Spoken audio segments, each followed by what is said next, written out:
ಇದು ಹೈಕಮಾಂಡ್ನ ಬೇಜವಾಬ್ದಾರಿತನೋ ಅಥವಾ ಪಲಾಯನವಾದವು ಅಂತ? ಇಲ್ಲ, ಇದೊಂದು ಕಡೆ ಬೇಜವಾಬ್ದಾರಿತನೂ ಹೌದು, ಪಲಾಯನವಾದನೂ ಹೌದು. ಈಗ ಎಲ್ಲೂ ಕೂಡ ಸಿಕ್ಕಾಕೊಳ್ಳೋಕ್ಕೆ ಹೈಕಮಾಂಡ್ ಬಯಸ್ತಿಲ್ಲ. ಚರ್ಚೆ ಆಗಿದೆ, ಅದು ಅಧಿವೇಶನದಲ್ಲಿ ಒಳಗಡೆ ಚರ್ಚೆ ಆಗಿದೆ. ಸೊ ಹಾಗಾಗಿ ಇದೇನಾಗುತ್ತೆ, ಈಗ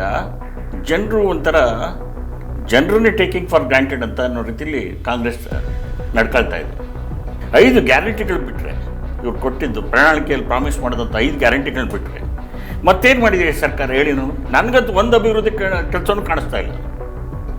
2013ರಿಂದ 2018 ಏನು ಸಿದ್ದರಾಮಯ್ಯ ಇದ್ರು, ಇವತ್ತು ಆ ಸಿದ್ದರಾಮಯ್ಯ ಎಲ್ಲ ಕಳೆದೋಗ್ಬಿಟ್ಟಿದ್ದಾರೆ. ಆವತ್ತಿನ ದಿವಸ ಏನು ಒಪ್ಪಂದ ಆಗಿತ್ತು ಅಂತ ನಮಗೆ ಗೊತ್ತಿಲ್ಲ. 2.5 ವರ್ಷಕ್ಕಾಗಿತ್ತಾ, 5 ವರ್ಷಕ್ಕಾಗಿತ್ತಾ, ಏನಾಗಿತ್ತು ಬಗೆಹರಿಸೋಕ್ಕೆ ಸಾಧ್ಯ ಇಲ್ಲ ಅಂದಾಗ ಇಂಥ ತಂತ್ರಗಳನ್ನ ಮೊರೆ ಹೋಗ್ತಾರೆ ಅವರು. ಸರಿಯಲ್ಲ, ಇದು ಕರ್ನಾಟಕ ಜನರನ್ನ ಕತ್ತಲಲ್ಲಿ ಇಡೋದು ಸರಿಯಲ್ಲ. ಏನಾಗಿದೆ ಅಂತ ಹೇಳ್ಬೇಕಲ್ಲ. ಇವ್ರ ನಾಯಕತ್ವದ ಬಗ್ಗೆ ಕಿತ್ತಾಡ್ಕೊಂಡು ಏನು ಅರ್ಥ ಇದೆಯಾ ಇದಕ್ಕೆ? ಜನರು ಬೇಸತ್ತೋಗ್ಬಿಡ್ತಾರೆ. ಈಗಾಗಲೇ BJPಯಲ್ಲಿ ಕಾಂಗ್ರೆಸ್ ತಲೆ ಎತ್ತಕ್ಕಾಗ್ದಂಗೆ ನೆಲ ಕಚ್ಚೋಗ್ಬಿಡ್ತದೆ.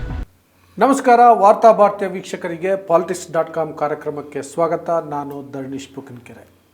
ರಾಜ್ಯ ಕಾಂಗ್ರೆಸ್ನ ಗದ್ದುಗೆ ಗುದ್ದಾಟ ಈಗ ಇನ್ನೊಂದು ಸ್ವರೂಪವನ್ನು ಪಡ್ಕೊಳ್ಳೋ ರೀತಿ ಕಾಣಿಸ್ತಾ ಇದೆ. ಯಾಕೆ ಅಂದರೆ AICC ಅಧ್ಯಕ್ಷರು ಮತ್ತು ಕರ್ನಾಟಕದವರೇ ಆದಂತಹ ಮಲ್ಲಿಕಾರ್ಜುನ್ ಖರ್ಗೆ ಅವರು ಈ ರಾಜ್ಯ ಕಾಂಗ್ರೆಸ್ ಕಿತ್ತಾಟವನ್ನು ಇದು ಸ್ಥಳೀಯ ನಾಯಕರು ಸೃಷ್ಟಿ ಮಾಡಿಕೊಂಡಿರುವಂತಹ ಸಮಸ್ಯೆ, ಹಾಗಾಗಿ ಅವರೇ ಬಗೆಹರಿಸ್ಕೊಳ್ಳಿ ಅಂತ ಹೇಳಿದ್ದಾರೆ. ಇದೇ ಹೈಕಮಾಂಡ್ ನಿಲುವಾಗಿರೋದ್ರಿಂದ ಈಗ ಸಿದ್ದರಾಮಯ್ಯ ಅವರು ಕುರ್ಚಿ ಉಳಿಸ್ಕೊಳ್ಳಿಕ್ಕೆ ಏನು ಮಾಡಬೇಕು, ಅದೇ ರೀತಿಯಲ್ಲಿ DK ಶಿವಕುಮಾರ್ ಅವರು ಕುರ್ಚಿಯನ್ನು ಪಡ್ಕೊಳ್ಳಿಕ್ಕೆ ಏನು ಮಾಡಬೇಕು ಅನ್ನುವಂತಹ ಪ್ರಶ್ನೆಗಳು ರಾಜ್ಯ ರಾಜಕಾರಣದಲ್ಲಿ ಹುಟ್ಕೊಂಡಿದ್ದಾವೆ. ಕುತೂಹಲಗಳು ಕೂಡ ಹುಟ್ಕೊಂಡಿದ್ದಾವೆ. ಇದ್ರ ಬಗ್ಗೆ ಮಾತಾಡಲಿಕ್ಕೆ ನಮ್ಮ ಜೊತೆಗೆ ಹಿರಿಯ ಪತ್ರಕರ್ತರಾದಂತಹ ಹೊನ್ಕೆರೆ ನಂಜುಂಡೇಗೌಡರಿದ್ದಾರೆ. ಅವ್ರ ಜೊತೆ ಮಾತಾಡ್ತೀನಿ. ಅದಕ್ಕೂ ಮೊದಲು ನಾನು ನಿಮಗೆ ರಿಕ್ವೆಸ್ಟ್ ಮಾಡ್ತೀನಿ, ನೀವು ಇನ್ನೂ ವಾರ್ತಾ ಭಾರತಿಯನ್ನು ಸಬ್ಸ್ಕ್ರೈಬ್ ಮಾಡಿಲ್ಲ ಅಂದರೆ ದಯವಿಟ್ಟು ಸಬ್ಸ್ಕ್ರೈಬ್ ಮಾಡಿ, ಹಾಗೆ ಲೈಕ್ ಮಾಡಿ, ಶೇರ್ ಮಾಡಿ ಮತ್ತು ಬೆಲ್ ಬಟನನ್ನು ಪ್ರೆಸ್ ಮಾಡಿ. ಈಗ ನಂಜುಂಡೇಗೌಡರ ಜೊತೆ ಮಾತುಕತೆ ಶುರು ಮಾಡ್ತೀನಿ. ಏನು ನಡೀತಿದೆ ಕಾಂಗ್ರೆಸ್ನಲ್ಲಿ? ಈಗ ಮಲ್ಲಿಕಾರ್ಜುನ್ ಖರ್ಗೆ ಅವರು ಈ ರೀತಿ ಹೇಳಿದ್ದಾರೆ. ನಮಸ್ಕಾರ ಧರಣೇಶ್. ಏನಿಲ್ಲ, ನನಗೆ ಮಲ್ಲಿಕಾರ್ಜುನ್ ಖರ್ಗೆ ಅವರು ಇದು ಸ್ಥಳೀಯ ಸಮಸ್ಯೆ ಅವರೇ ಸೃಷ್ಟಿ ಮಾಡ್ಕೊಂಡಿರೋದು, ಅವರೇ ಬಗೆಹರಿಸ್ಕೊಬೇಕು ಅಂತ ಹೇಳಿರೋದು ಒಂದು ರೀತಿ ಆಶ್ಚರ್ಯ ಉಂಟು ಮಾಡ್ತಾನೆ ನನಗೆ. ಯಾಕೆ ಈ ಥರ ಹೇಳಿದ್ರು? ಅವ್ರ ಮಾತಿನಿಂದ ಏನು ಲಾಜಿಕ್ ಇದೆ, ಏನು ತರ್ಕ? ಆಮೇಲೆ ನಂಗೆ ಇನ್ನೂ ಒಂದು ಆಶ್ಚರ್ಯ ಏನು ಗೊತ್ತಾ, ಇದೇ ಮಲ್ಲಿಕಾರ್ಜುನ್ ಖರ್ಗೆ ಅವರು ಸ್ವಲ್ಪ ದಿವಸದ ಹಿಂದೆ ಹೈಕಮಾಂಡ್ ನೋಡ್ಕೊಳ್ಳುತ್ತೆ, ಹೈಕಮಾಂಡ್ ನಿರ್ಧಾರ ಮಾಡುತ್ತೆ, ಸ್ಥಳೀಯ ನಾಯಕರು ಮಾತಾಡಬೇಡಿ ಅಂತ ಹೇಳಿದರು. ಹೌದು. ಈಗ ಹೈಕಮಾಂಡ್ ಏನು ಮಾಡಲ್ಲ, ಸ್ಥಳೀಯ ನಾಯಕರು ಸಮಸ್ಯೆ ಬಗೆಹರಿಸ್ಕೋಬೇಕು ಅಂತಿದ್ದಾರೆ. ಅಂದರೆ ಬೇರೆ ಏನಾದರೂ ನಡೀತಿದೆಯಾ ಅಂತ ಅನುಮಾನ. ಏನು ನಡೀತಾ ಇಲ್ಲ.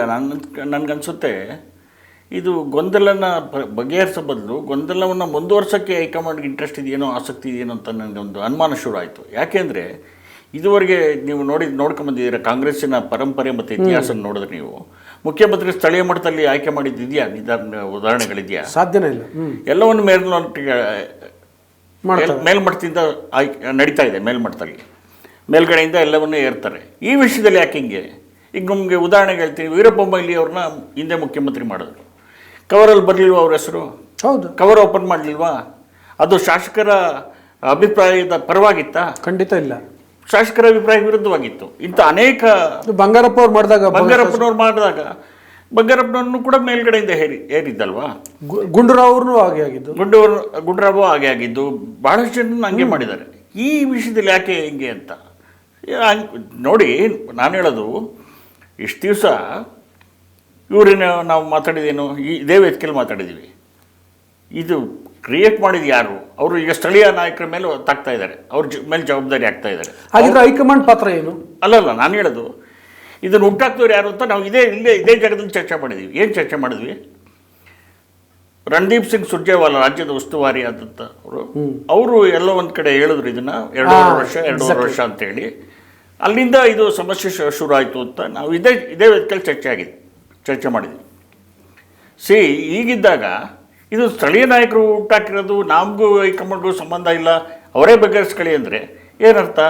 ಒಂದು ಕಡೆ ಇನ್ನೊಂದು ಕಡೆ ಸಿದ್ದರಾಮಯ್ಯನವರು ಹೇಳ್ತಾರೆ, ನಾನೇ 5 ವರ್ಷ ಮುಖ್ಯಮಂತ್ರಿ, ಹೈಕಮಾಂಡ್ ನನ್ನ ಪರವಾಗಿದೆ ಅಂತ ಹೇಳ್ತಾರೆ. ಅಲ್ಲ, ಅವ್ರು ಹೇಳಿದ ಮೇಲೆ ಮಲ್ಲಿಕಾರ್ಜುನ್ ಖರ್ಗೆ ಅವರು ಈಗ ಹೇಳಿರೋದು ಅದು ಸರಿ. ಇನ್ನೊಂದು ಕಡೆ ಶಿವಕುಮಾರ್ ಹೇಳ್ತಾರೆ, ಇಲ್ಲ ನಮಗೆ ಇಬ್ಬರಿಗೂ ಹೈಕಮಾಂಡ್ ಏನೋ ಹೇಳಿದೆ, ಅದರಂತೆ ನಾವು ನಡ್ಕೊಂತೀವಿ, ಸದ್ಯದಲ್ಲೇ ಹೈಕಮಾಂಡ್ನವ್ರು ನಮ್ಮ ಇಬ್ಬರನ್ನು ಕರೀತಾರೆ, ಅಲ್ಲೋಗಿ ಮಾತುಕತೆ ಮಾಡ್ತೀವಿ, ಅವ್ರು ತಗೊಳ್ಳೋಂಥ ತೀರ್ಮಾನಕ್ಕೆ ನಾವು ಭದ್ರಾಗಿರ್ತೀವಿ ಅಂತ. ಇದರಲ್ಲಿ ಯಾವುದು ಸರಿ ಯಾವುದು ತಪ್ಪು, ಯಾರು ಕರೆಕ್ಟಾಗಿ ಮಾತಾಡ್ತಾರೆ ಯಾರು ಕರೆಕ್ಟಾಗಿ ಮಾತಾಡ್ತಿಲ್ಲ ಅಂತ ಅನುಮಾನಗಳು ಶುರು ಆಗುತ್ತೆ. ಯಾಕೆ ಹಿಂಗೆ ಗೊಂದಲ? ಈಗ ಎಷ್ಟು ದಿವಸ ಹಿಂಗೆ ಗೊಂದಲ ಮುಂದುವರ್ಸ್ಕೊಂಡು ಹೋಗ್ತಾರೆ? ಗೊಂದಲ ಎಲ್ಲಾದರೂ ಒಂದು ಅಂತ್ಯ ಕಾಣಬೇಕಲ್ಲ. ಇದು ಏನಾಗುತ್ತೆ, ಇದು ರಾಜ್ಯದ ಆಡಳಿತದ ಮೇಲೆ ಪರಿಣಾಮ ಬೀರುತ್ತೆ ನೋಡಿ. ಸರ್, ನನ್ನ ಪ್ರಶ್ನೆ ಏನು ಅಂದರೆ, ಇದು ಹೈಕಮಾಂಡ್ನ ಬೇಜವಾಬ್ದಾರಿತನೋ ಅಥವಾ ಪಲಾಯನವಾದವೋ ಅಂತ? ಇಲ್ಲ, ಇದೊಂದು ಕಡೆ ಬೇಜವಾಬ್ದಾರಿತನೂ ಹೌದು, ಪಲಾಯನವಾದನೂ ಹೌದು. ಈಗ ಎಲ್ಲೂ ಕೂಡ ಸಿಕ್ಕಾಕೊಳ್ಳೋಕ್ಕೆ ಹೈಕಮಾಂಡ್ ಬಯಸ್ತಿಲ್ಲ. ಈಗ ನೋಡಿ, ಈಗ ಹೈಕಮಾಂಡ್ ಇಂಟರ್ವ್ಯೂನ್ ಆಗದೇ ಇದ್ದರೆ ಸಿದ್ದರಾಮಯ್ಯ ಅವ್ರ ಪರ್ವ ಮಾತಾಡ್ತಾರೆ, ಶಿವಕುಮಾರ್ ಅವ್ರ ಪರ್ವ ಮಾತಾಡ್ತಾರೆ, ಅದ್ರ ಡ್ಯಾಮೇಜ್ ಅದಕ್ಕೆ ಆಗೋದು ಪಕ್ಷಕ್ಕಾಗುತ್ತೆ. ಕಿತ್ತಾಟಗಳು ಮುಂದುವರಿಯುತ್ತೆ, ನಿಲ್ಲೋದಲ್ಲ, ಕಿತ್ತಾಟ ನಿಲ್ಲಲ್ಲ. ಇವರಿಬ್ಬರನ್ನ ಬಿಟ್ಟರೆ ಬಗೆಹರಿಸ್ಕೊಂತಾರ? ನೋಡಿ, ಒಂದು ಕೋರ್ಟ್ಗೆ ನಾವು ಒಂದು ಕೇಸ್ ತಗೊಂಡು ಹೋಗ್ತೀವಿ. ಕೋರ್ಟಲ್ಲಿ ಯಾರು ಕೇಸನ್ನು ತೀರ್ಮಾನ ಮಾಡೋದು? ಜಡ್ಜ್ ತೀರ್ಮಾನ ಮಾಡ್ತಾರೆ. ಜಡ್ಜ್ ತೀರ್ಮಾನ, ಇವರೇ ಕಕ್ಷಿಗಾರರೇ ಅಲ್ಲ, ನೀವಿಬ್ಬರೇ ಸಮಸ್ಯೆ ಬಗೆಹರಿಸ್ಕೊಂಡಿರೋದು ನೀವೇ ಡಿಸೈಡ್ ಮಾಡ್ಕೊಳ್ಳಿ. ಹೌದು ಹೌದು, ಕೆಲವು ಸರಿ ಸಾಧ್ಯ ಆಗುತ್ತೆ. ಗಂಡ ಹೆಂಡ್ತಿರು ಬಂದಾಗ, ಗಂಡ ಹೆಂಡ್ತಿರು ಜಗಳ ಬಂದಾಗ ಫ್ಯಾಮಿಲಿ ಕೋರ್ಟ್ಗಳಿರ್ತವೆ, ಒಂದು ಸರಿ ಮಾತುಕತೆ ಆಡಿ ಅಂತ ಹೇಳ್ತಾರೆ ಅವರು. ಫ್ಯಾಮಿಲಿ ಕೋರ್ಟ್ ಟೈಮ್ ಅಲ್ಲ, ಆ ರೀತಿ ಮಾಡಿದೆಯಲ್ಲ. ಈಗ ಅದೇ ಮಾಡಿ ತಾನೇ ಬ್ರೇಕ್ಫಾಸ್ಟ್ ಮೀಟಿಂಗ್ ಆಗಿದ್ದು. ಹೌದು, ಅದು ಹೈಕಮಾಂಡ್ ಸೂಚನೆ ಮೇರೆಗೆ ಆಗಿದ್ದು. ಹೌದು. ಬಟ್ ಅದರಿಂದ ಸಮಸ್ಯೆ ಬಗೆಹರಿದಿಲ್ಲ. ಯಾಕೆಂದ್ರೆ ಬ್ರೇಕ್ಫಾಸ್ಟ್ ಎರಡೆರಡು ಬ್ರೇಕ್ಫಾಸ್ಟ್ ಮೀಟಿಂಗ್ ಆದ್ಮೇಲೂ ಕೂಡ ಬೆಳಗಾವಿ ಅಧಿವೇಶನ ಸಂದರ್ಭದಲ್ಲಿ ಈ ವಿಷಯ ಮತ್ತೆ ಚರ್ಚೆ ಆಗಿದೆ. ಅದು ಅಧಿವೇಶನದಲ್ಲಿ ಒಳಗಡೆ ಚರ್ಚೆ ಆಗಿದೆ. ಸೊ ಹಾಗಾಗಿ ಇದೇನಾಗುತ್ತೆ, ಈಗ ಜನರು ಒಂಥರ ಜನರನ್ನೇ ಟೇಕಿಂಗ್ ಫಾರ್ ಗ್ರಾಂಟೆಡ್ ಅಂತ ಅನ್ನೋ ರೀತಿಯಲ್ಲಿ ಕಾಂಗ್ರೆಸ್ ನಡ್ಕೊಳ್ತಾ ಇದೆ. ಈ ಜನರು ಮೂರ್ಖರ, ಇವ್ರನ್ನ ಆಯ್ಕೆ ಮಾಡಿ ಕಳಿಸ್ತವ್ರು. ಏನು ಇವ್ರಿಗೇನು ರೆಸ್ಪಾನ್ಸಿಬಿಲಿಟಿ ಇಲ್ವಾ? ಒಂದು ಒಳ್ಳೆ ಗುಡ್ ಗವರ್ನೆನ್ಸ್ ಕೊಡಬೇಕು ಅಂತ ಅನ್ಸಲ್ವಾ? ಯಾಕೆ ಈ ಥರದ ನಡವಳಿಕೆಗಳು ಅಂತ ಅರ್ಥ ಆಗ್ತಿಲ್ಲ. 5 ಗ್ಯಾರಂಟಿಗಳು ಬಿಟ್ಟರೆ, ಇವ್ರು ಕೊಟ್ಟಿದ್ದು ಪ್ರಣಾಳಿಕೆಯಲ್ಲಿ ಪ್ರಾಮಿಸ್ ಮಾಡಿದಂಥ 5 ಗ್ಯಾರಂಟಿಗಳು ಬಿಟ್ಟರೆ ಮತ್ತೇನು ಮಾಡಿದೆ ಸರ್ಕಾರ ಹೇಳಿ ನೋಡಿ? ನನಗಂತೂ ಒಂದು ಅಭಿವೃದ್ಧಿ ಕೆಲಸನೂ ಕಾಣಿಸ್ತಾ ಇಲ್ಲ. 2013ರಿಂದ 2018 ಏನು ಸಿದ್ದರಾಮಯ್ಯ ಇದ್ದರು, ಇವತ್ತು ಆ ಸಿದ್ದರಾಮಯ್ಯ ಎಲ್ಲ ಕಳೆದೋಗ್ಬಿಟ್ಟಿದ್ದಾರೆ. ಭಾಳ ಆಕ್ರಮಣಕಾರಿಯಾಗಿ ಮಾತಾಡ್ತಿದ್ರು. ಅವ್ರು ಮಾತು ಕೇಳಬೇಕು ಅಂದರೆ ನಾನು ವಿಧಾನಸಭೆಗೆ ಹೋಗಿದ್ದೀನಿ. 2013ರಿಂದ 2018 ನಾನು ವಿಧಾನಸಭೆ ಕವರ್ ಮಾಡಿದ್ದೀನಿ. 2016 ಮತ್ತು 2017ರಲ್ಲಿ ಬೆಳಗಾವಿ ಅಧಿವೇಶನ ಕವರ್ ಮಾಡಿದ್ದೀನಿ, ಬೆಂಗಳೂರು ಅಧಿವೇಶನ ಕವರ್ ಮಾಡಿದ್ದೀನಿ.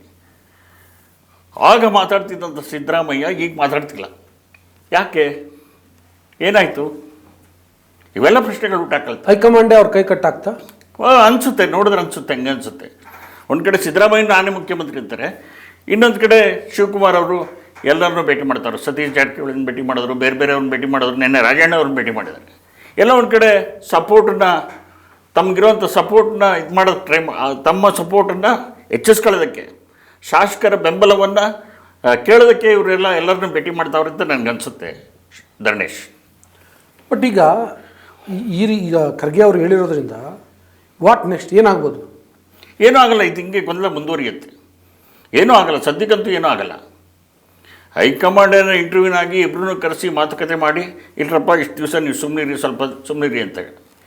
ಇದರ ಪರಿಣಾಮ ಹೈಕಮಾಂಡ್ ಏನಾದರೂ ಇದೇ ಮುಂದುವರಿಯಕ್ಕೆ ಬಿಟ್ಟರೆ 2028ರಲ್ಲಿ ಇದರ ಪರಿಣಾಮ ಕಾಣಿಸುತ್ತೆ. ಈಗಾಗಲೇ ನಾವು ನೋಡಿದ್ದೀವಿ, ಹರಿಯಾಣದಲ್ಲಿ ನೋಡಿದ್ದೀವಿ, ರಾಜಸ್ಥಾನದಲ್ಲಿ ನೋಡಿದ್ದೀವಿ, ಬೇರೆ ಬೇರೆ ರಾಜ್ಯಗಳಲ್ಲಿ ನೋಡಿದ್ದೀವಿ. ಇದರ ಪರಿಣಾಮಗಳು ಏನಾಗಿದೆ, ಕಿತ್ತಾಟದ ಪರಿಣಾಮಗಳು ಏನಾಗಿದೆ ಅಂತ.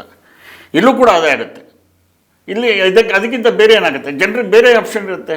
ಬೇರೆ ಯಾರಿಗಾದ್ರೂ ವೋಟ್ ಮಾಡ್ತಾರೆ, ಬೇರೆ ಪಕ್ಷಗಳಿಗೆ ವೋಟ್ ಮಾಡ್ತಾರೆ. ಸಾಕಪ್ಪ ಇವ್ರು ಕಿತ್ತಾಟ ನೋಡಿ ನಮಗೆ. ಬಟ್ ಈಗ ಇಂಟ್ರೆಸ್ಟಿಂಗ್ಲಿ ಮಲ್ಲಿಕಾರ್ಜುನ್ ಖರ್ಗೆ ಅವರು ಈಗ ಹೇಳಿದ ಮೇಲೆ ಸಿದ್ದರಾಮಯ್ಯ ರಿಯಾಕ್ಟ್ ಮಾಡಿದ್ದಾರೆ. ಏನಂದರೆ, ನಾವು ರಾಹುಲ್ ಗಾಂಧಿಯವ್ರ ಜೊತೆ ಮಾತಾಡ್ತೀವಿ, ರಾಹುಲ್ ಗಾಂಧಿ ಅವ್ರು ಏನು ತೀರ್ಮಾನ ಮಾಡ್ತಾರೆ ಅದಕ್ಕೆ ನಾವು ಭದ್ರಾಗಿರ್ತೀವಿ, ಹೈಕಮಾಂಡ್ ತೀರ್ಮಾನಕ್ಕೆ ಬದ್ಧ ಅಂತ ಮತ್ತೆ ಹೇಳಿದ್ದಾರೆ. ಮತ್ತು ಡಿ ಕೆ ಶಿವಕುಮಾರ್ ಅಂತೂ ಮೊದಲಿಂದನೂ ನಾವು ಹೈಕಮಾಂಡ್ ನಿರ್ಧಾರಕ್ಕೆ ಬದ್ದರು, ಮತ್ತು ನನ್ನ ಕೆಲಸವನ್ನು ಹೈಕಮಾಂಡ್ ಗಮನಿಸುತ್ತೆ, ನನ್ನ ಶ್ರಮವನ್ನು ಹೈಕಮಾಂಡ್ ಗುರುತಿಸುತ್ತೆ, ಈ ಥರನೇ ಮಾತಾಡ್ತಿದ್ದಾರೆ. ಅವ್ರು ಮೊದಲಿಂದನೂ ಹೈಕಮಾಂಡ್ ಜಪನೆ ಮಾಡ್ತಿದ್ದಾರೆ.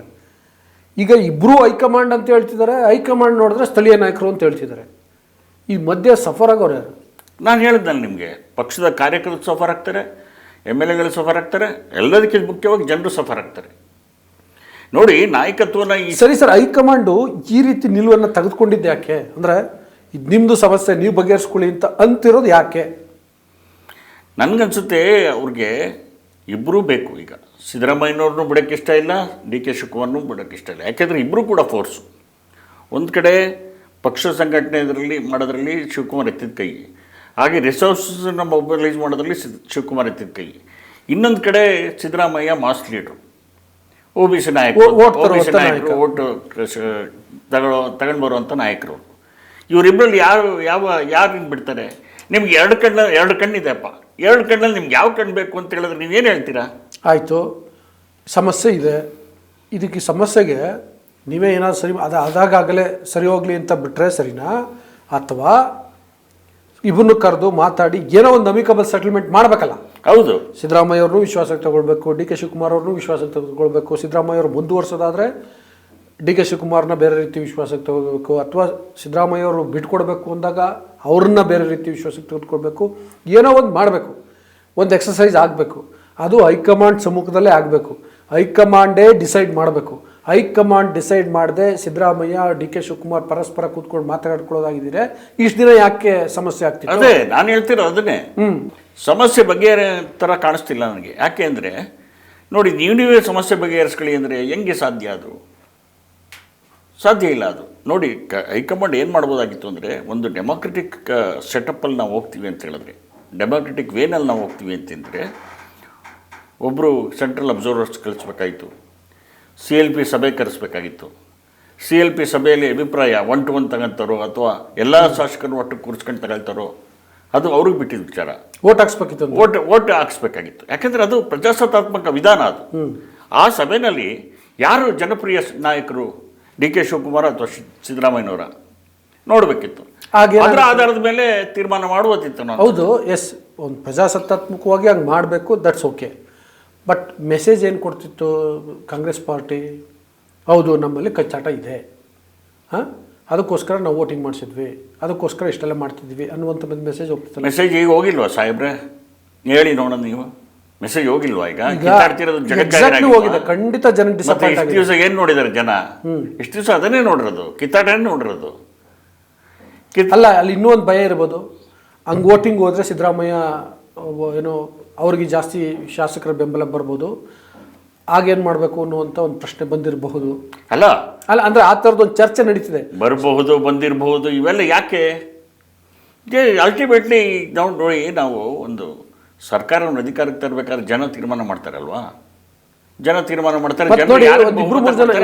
ಒಂದಿಬ್ರು ಮೂರು ಜನ MLAಗಳು ಹೇಳಿದ್ದಾರೆ, ನಾವು ಸಿದ್ದರಾಮಯ್ಯ ನಮ್ಮ ಶಾಸಕಾಂಗ ಪಕ್ಷದ ನಾಯಕ ಅಂತ ಆಯ್ಕೆ ಮಾಡಿದ್ದೀವಿ ಮತ್ತು 5 ವರ್ಷಕ್ಕೂ ಶಾಸಕಾಂಗ ಪಕ್ಷದ ನಾಯಕ ಅಂತ ಆಯ್ಕೆ ಮಾಡಿದ್ದೀವಿ. ನಾವು ಅವ್ರನ್ನ ಆಯ್ಕೆ ಮಾಡಿದಂಥ ಸಂದರ್ಭದಲ್ಲಿ ಅಥವಾ ಅವ್ರಿಗೆ ಮತ ಕೊಟ್ಟಂಥ ಸಂದರ್ಭದಲ್ಲಿ 2.5 ವರ್ಷಕ್ಕೆ ಅಂತ ಮಾಡಿಲ್ಲ ಅಂತ ಹೇಳಿದ್ದಾರೆ ಶಾಸಕರು. ಅದು ಆಗಿದ್ರೆ ಅಂತ ಏನೋ ಇದಾಗಿದ್ರೆ 5 ವರ್ಷಕ್ಕೆ ಅಂತ ಆಯ್ಕೆ ಆಗಿದ್ರೆ ಯಾರು ಅದನ್ನು ಕ್ಲಾರಿಫೈ ಮಾಡಬೇಕು? ಅಲ್ಲ, ನೀವು ಹೇಳಿ, ಕ್ಲಾರಿಫೈ ಮಾಡ್ಬೇಕಾ? ಇದು ಸಿದ್ದರಾಮಯ್ಯ ಕ್ಲಾರಿಫೈ ಮಾಡ್ಬೇಕಾ? ಮಾಡಬೇಕಾದ್ರೆ ಹೈಕಮಾಂಡ್ನವರು, ಹೈಕಮಾಂಡ್ ಹೇಳ್ಬೇಕಲ್ಲ, ಇಲ್ಲ 5 ವರ್ಷಕ್ಕೆ ಇದು ಒಪ್ಪಂದ ಆಗಿದ್ದು 5 ವರ್ಷಕ್ಕಲ್ಲ ಅಂತ ಸಿದ್ದರಾಮಯ್ಯನವ್ರು ಹೇಳ್ತಾರೆ.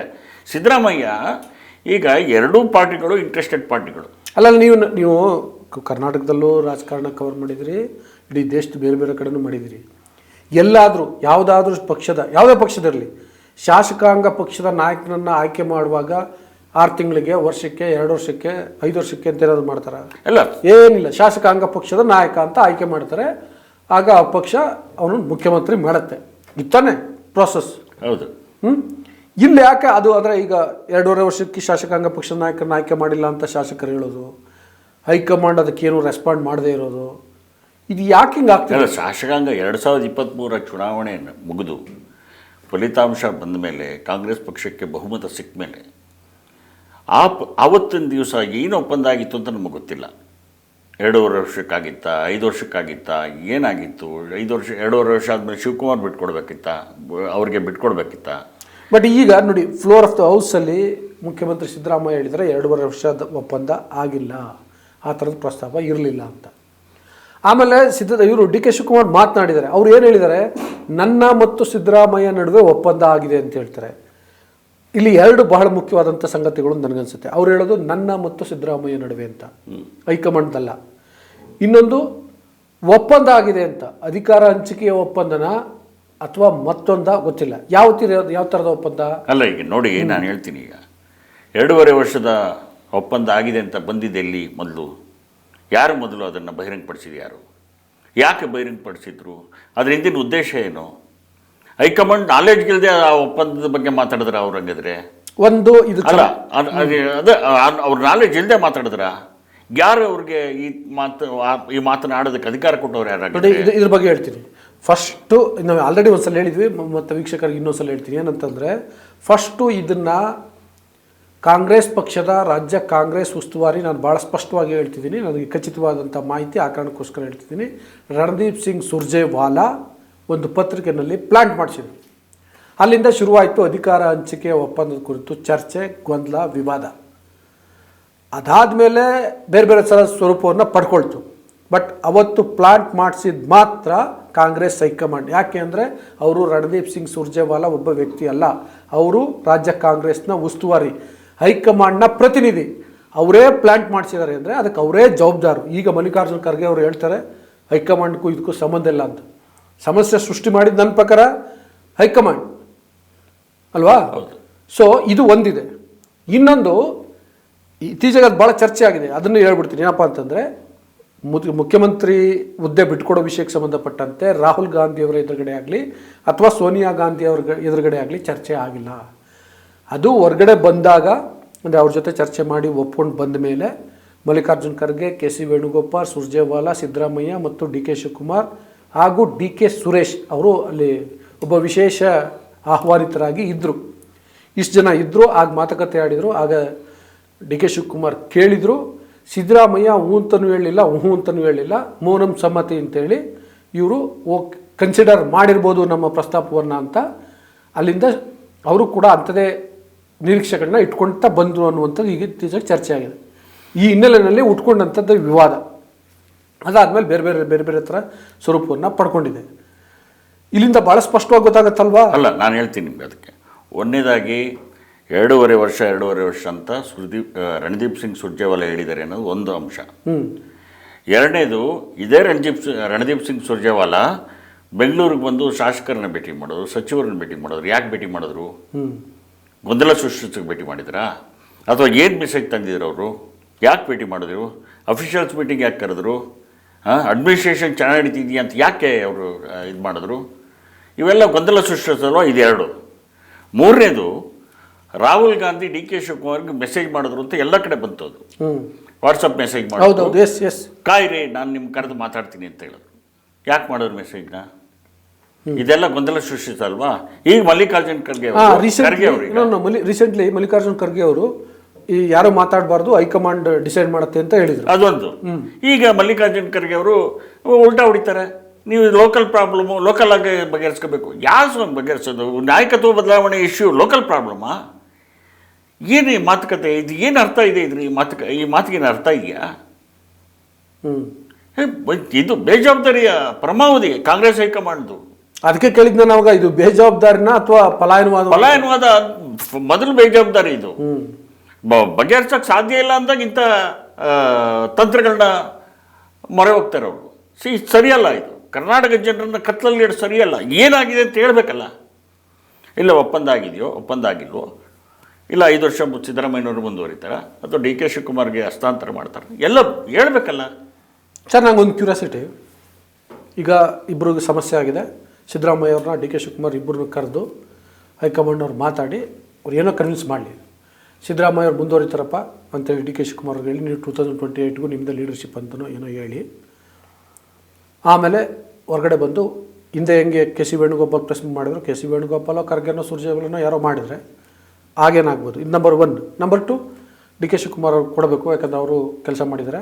ಮತ್ತು ಸಿದ್ದರಾಮಯ್ಯ ಅವ್ರಿಗೆ ಆಲ್ರೆಡಿ ಈಗ ಒಟ್ಟು 7.5 ವರ್ಷ ಅವಕಾಶವನ್ನು ಕೊಟ್ಟಿದೆ ಅಂತೇಳಿ ಅವ್ರಿಗೆ ಕನ್ವಿನ್ಸ್ ಮಾಡಿ ಅವ್ರಿಗೆ ಬೇರೆ ಏನಾದ್ರು ಜವಾಬ್ದಾರಿ, ಈಗ for example Rajya Sabha next year Rajya Sabha ಆಗ್ತಿದೆ, ರಾಜ್ಯಸಭೆಗೆ ಬನ್ನಿ ಅಂತನೋ ಇನ್ನೊಂದೇನೋ, ಅಥವಾ ಇಲ್ಲೇ ನೀವು ಸಕ್ರಿಯವಾಗಿರಿ, ಮಾರ್ಗದರ್ಶಕರಾಗಿರಿ ಅಂಥೇಳಿ ಇಲ್ಲಿ ಮಾಡಿ ಡಿ ಕೆ ಶಿವಕುಮಾರ್ ಅವ್ರಿಗೆ ಕೊಟ್ಟು ಅದನ್ನು ಒಂದು ಸೆಕೆಂಡ್ ಅದೇ ರೀತಿ ಹೇಳ್ಬಿಟ್ರೆ, ಅಂದರೆ ಐದರ್ ಎ ಆರ್ ಬಿ, ಇದು ಕಾಂಗ್ರೆಸ್ ಪಕ್ಷದ ಹೈಕಮಾಂಡ್ ನಿರ್ಧಾರ ಅಂತ ಬಂದು ಹೇಳ್ಬಿಟ್ರೆ ಏನು ಸರ್ಕಾರ ಬಿದ್ದೋಗ್ಬಿಡುತ್ತಾ? ಇಲ್ಲ, ಸರ್ಕಾರ ಬೀಳಲ್ಲ.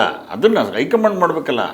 ಸಮಸ್ಯೆ ಯಾವ ರೀತಿ ಬಗೆಹರಿಸಬೇಕು, ಯಾರಿಗೆ ಯಾವ ಜವಾಬ್ದಾರಿ ಕೊಡಬೇಕು. ಇವ್ರಿಗೆ KPCC ಅಧ್ಯಕ್ಷ ಸ್ಥಾನ ಇದೆಯಲ್ಲ, ಅದನ್ನು ತಗೊಂಡು ಮುಖ್ಯಮಂತ್ರಿ ಮಾಡಿದ್ರೆ ಅದು ತಗೊಂಡು ಇದೇನಾದ್ರು ಬೇರೆಯವ್ರಿಗೆ ಕೊಡಬೇಕಾ? ಸಿದ್ದರಾಮಯ್ಯನವ್ರಿಗೆ ಎಲ್ಲ ಅಕಾಮಡೇಟ್ ಮಾಡಬೇಕು. ನೀವು ಹೇಳ್ದಂಗೆ ರಾಜ್ಯಸಭೆ ಸ್ಥಾನ ಮುಂದಿನ ವರ್ಷ ಖಾಲಿ ಆಗುತ್ತೆ ಅಂತ ಹೇಳಿದ್ರಿ, ಅಲ್ಲೇನಾದರೂ ಕರ್ಕೊಂಡು ಹೋಗ್ಬೇಕಾ? OBC ಪಾಲಿಟಿಕ್ಸ್ ಬಗ್ಗೆ ಈಗ ರಾಹುಲ್ ಗಾಂಧಿ ಮಾತಾಡ್ತಿದಾರಲ್ಲ, ಅಲ್ಲೇನಾದರೂ ಎಂಟೈರ್ ಇಂಡಿಯಾದಲ್ಲಿ ಕಾಂಗ್ರೆಸ್ ಪಕ್ಷದ OBC ನಾಯಕ ಅಂತ ಬಿಂಸ ಕೆಲಸ ಮಾಡಬೇಕಾ? ಏನು ಮಾಡಬೇಕು? ಅದನ್ನು ಕಾಂಗ್ರೆಸ್ನವ್ರು ಯೋಚನೆ ಮಾಡಬೇಕು. ನೋಡಿ, ಈಗ ಕಾಂಗ್ರೆಸ್ ಮುಂದೆ ಇರೋದು ಭಾಳ ಸೀರಿಯಸ್ ಇಶ್ಯೂಗಳಿದೆ. ಮೊನ್ನೆ ನಾವು ಪಾರ್ಲಿಮೆಂಟಲ್ಲಿ ನೋಡಿದ್ದೀವಿ. ಒಂದು SIR ಬಗ್ಗೆ ಸೀರಿಯಸ್ ಇಶ್ಯೂ ಇದೆ. ಇವತ್ತು ನೀವು ಬರೆದಿದ್ದೀರಿ ಇದನ್ನು ಮನ್ರೇಗಾ ಬಗ್ಗೆ ಬದಲು ರಿಪ್ಲೇಸ್ ಮಾಡಿ ಅಮೆಂಡ್ಮೆಂಟ್ ಮಾಡಿ ಇದು ಮಾಡಿದ್ದಾರೆ ಅಂತ, ಜಿ ಇದನ್ನು ತಂದಿದ್ದಾರೆ ಅಂತೇಳಿ. ಇವೆಲ್ಲ ದೊಡ್ಡ ದೊಡ್ಡ ಇಶ್ಯೂಗಳು ಕಾಂಗ್ರೆಸ್ಗೆ. ಈ ಇಶ್ಯೂಗಳ ಬಗ್ಗೆ ಮಾತಾಡೋದು ಬಿಟ್ಟು ಇವ್ರ ನಾಯಕತ್ವದ ಬಗ್ಗೆ ಕಿತ್ತಾಡ್ಕೊಂಡು ಏನು ಅರ್ಥ ಇದೆಯಾ ಇದಕ್ಕೆ? ಜನರು ಬೇಸತ್ತೋಗ್ಬಿಡ್ತಾರೆ. ಈಗಾಗಲೇ BJPಯಲ್ಲಿ ಕಾಂಗ್ರೆಸ್ ತಲೆ ಎತ್ತಕ್ಕಾಗ್ದಂಗೆ ನೆಲ ಕಚ್ಚೋಗ್ಬಿಡ್ತು. ಅವರು ವೋಟಿಂಗ್ ಪರ್ಸೆಂಟ್ ಇಂಟ್ಯಾಕ್ಟ್ ಆಗಿದೆ, 8 ಪಾಯಿಂಟ್ ಸಮಥಿಂಗ್ ಇದೆ ಪರ್ಸೆಂಟೇಜು. 6 ಸೀಟ್ ಗೆದ್ದಿದ್ದಾರೆ. ಏನು ಅರ್ಥ ಇದ್ರದ್ದು? ಯಾಕೆ ಸೀರಿಯಸ್ ಆಗಿ ಯೋಚನೆ ಮಾಡ್ತಿಲ್ಲ ಕಾಂಗ್ರೆಸ್ಸು? ಕರ್ನಾಟಕ ವೆರಿ ಇಂಪಾರ್ಟೆಂಟ್ ರಾಜ್ಯ. ಈಗ ರಾಜ್ಯದಲ್ಲಿ ಹಿಂಗೆ ಕಿತ್ತಾಡ್ಕೊಂಡ್ರೆ ಇನ್ನು 3 ವರ್ಷಕ್ಕೆ ಎಲೆಕ್ಷನ್ ಇದೆ, ಇನ್ನು 2.5 ವರ್ಷ, 3 ವರ್ಷನೂ ಇಲ್ಲ. ಮತ್ತು ಇಲ್ಲೂ ಹೋಗ್ತಾರೆ, ಇಲ್ಲೂ ಮತ್ತೊಂದು ಬಿಹಾರ ಬುದ್ಧಿ ಬರ್ಬೋದು ಬಿಡಿ. ಕೆಟ್ಟ ಮೇಲೆ ಬುದ್ಧಿ ಬರ್ಬೋದು. ಹೌದು ಹೌದು. ಓಕೆ, ಥ್ಯಾಂಕ್ ಯು ವೀಕ್ಷಕರೇ. ಇಷ್ಟು ಈಗ ನಡೀತಿರುವಂಥ ಬೆಳವಣಿಗೆ ನೋಡಿ. ಕಾಂಗ್ರೆಸ್ ಹೈಕಮಾಂಡ್ ಈಗ ಅದು ನಾನು ಆಗಲೇ ಹೇಳ್ದಂಗೆ ಇನ್ನೂ ಅದು ಭಾಳ ಸ್ಪಷ್ಟವಾಗಿಲ್ಲ, ಬೇಜವಾಬ್ದಾರಿನ ಅಥವಾ ಪಲಾಯನವಾದ ಅಥವಾ ಎರಡೂನಾ ಅಂತ. ನಿಮ್ಮ ಅಭಿಪ್ರಾಯ ಏನು ಅನ್ನೋದನ್ನು ಕಮೆಂಟ್ ಬಾಕ್ಸಲ್ಲಿ ತಿಳಿಸಿ. ಜೊತೆಗೆ ವಾರ್ತಾ ಭಾರತಿಯನ್ನು ಸಬ್ಸ್ಕ್ರೈಬ್ ಮಾಡಿ, ಲೈಕ್ ಮಾಡಿ, ಶೇರ್ ಮಾಡಿ, ಬೆಲ್ ಬಟನನ್ನು ಪ್ರೆಸ್ ಮಾಡಿ. Thank you.